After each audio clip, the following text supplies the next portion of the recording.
Told NorCal I'm next up, it ain't no stopping me. I ain't Capolo, you hear AA, then it's a robbery. Alright, y'all, welcome back to the show. We got a special guest right here. We had to pull up, introduce yourself to the camera, let them know who we're talking to right here. Yo, what's good? My name True Money. I'm from Berkeley, California, coming live and direct from NorCal next up.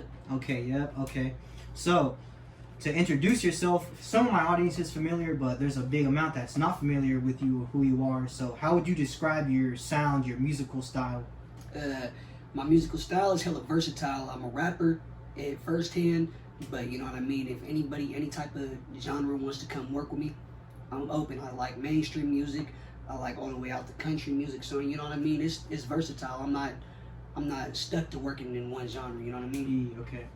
Okay. And so you say you're from Berkeley? Yeah. Okay. So describe how it was like to come up in Berkeley, because you eventually you moved out here to the 925 area, and that's how we got tapped in and locked in. But yeah, you came up in Berkeley. So what part of Berkeley did you grow up in, and how was that for you? So I'm born and raised in Berkeley. I grew up in North Berkeley, and most of my family is from the South.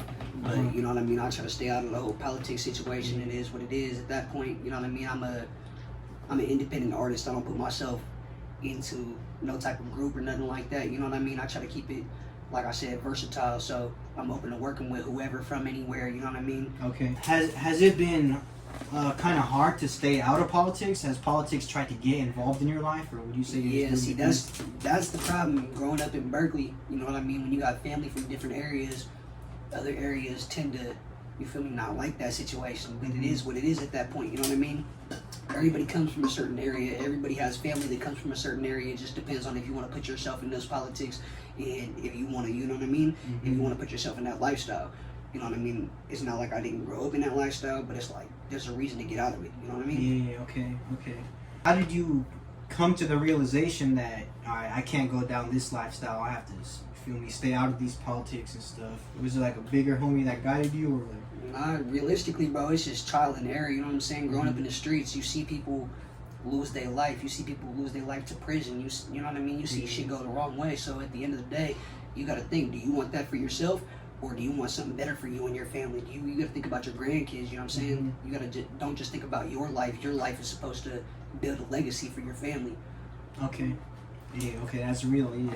And let's take it back to the music, because one thing I noticed after COVID, there's a lot of COVID rappers. A lot of people started rapping after COVID. But I had to do my research, and I saw that you got a song from like May 2018 on Fizzler. Was that your first music video ever? Yeah, that was my first music video that I ever dropped. It's called In My Way. Yeah, okay. Yep. Yeah, so explain to us, how did you get into music exactly? Take it step by step. Is there an influence?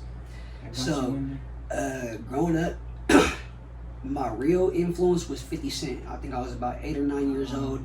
I seen the movie Get Rich or Die Trying, and you know what I mean? When I grew up, like I said, I grew up in the streets, and so it was all hella relatable to me. So my favorite movies was like Boys in the Hood, Menace to Society, and then when I seen Get Rich or Die Trying, I seen his story, and I was like, okay, well, regardless of skin color, you know what I mean? Everybody lives a certain type of lifestyle, you know what I'm saying? So it was hella relatable to me, and his music stuck with me. So 50 Cent was my main influence throughout, like, I'd say from 9 to probably about like 15, 16 years old.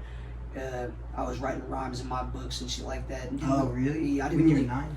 Yeah, but like that's what I was saying. I started writing when I was 9, but I didn't share it with anybody. You know what I mean? Yeah. So it was kind of like a trial and error for my whole entire life, right? And then when I got about 17, I started recording on GarageBand on my phone, and I started, you know what I mean, putting shit down.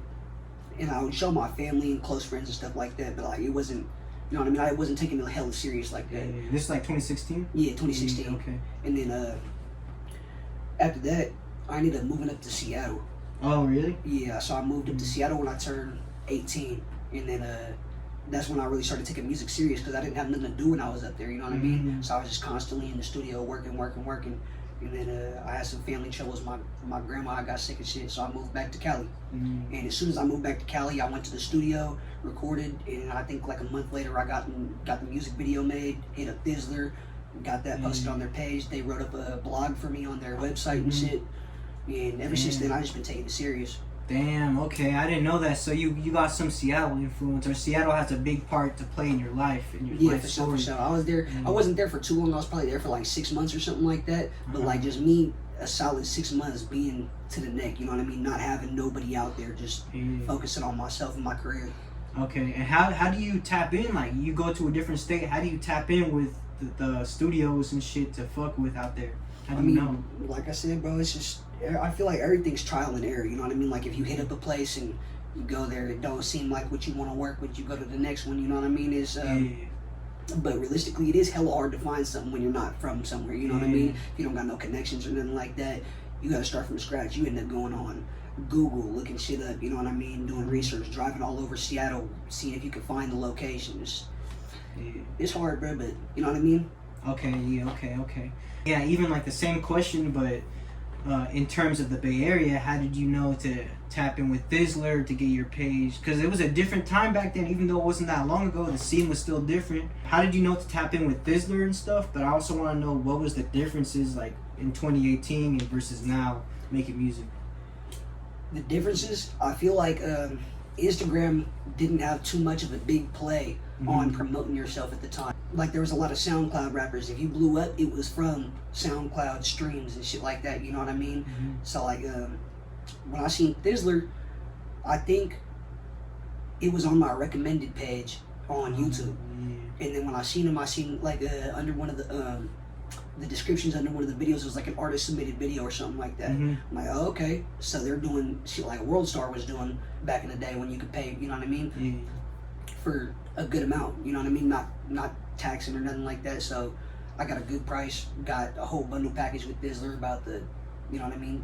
The YouTube post, Twitter promo, the website blog post, like. Yeah, I remember those days. Were you trying to get on like the SoundCloud hype? Were you uploading to SoundCloud and shit? Or? Yeah, so when I first started rapping, I was actually uploading everything to SoundCloud. I didn't have it on no other platforms. And then I heard about DistroKid. And when I started using DistroKid, that's when I started getting it on like Apple Music, Spotify, and all of that.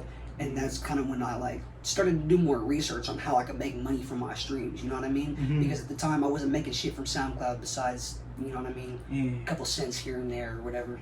Because I watched your 2018 video, and then I watched your videos now, and you definitely developed your style, you developed your sound. So take us through the journey of developing your sound. How did you get from that to where you are right now? I feel like that was the biggest trial and error of them all, bro. Me sitting there, going to the studio, I probably put about $5,000 the first year of just studio time alone. And I didn't drop any of the songs I recorded. Damn, really? Besides the In My Way that I put out. This is like 2018 years? Yep. Okay. Yeah, this is when I first came back to Cali. Yeah, bro, it was just, I recorded probably about 17 songs or something like that, some crazy shit. And I didn't release any of them. I still got them in the vault. I'm probably never gonna release them. Okay.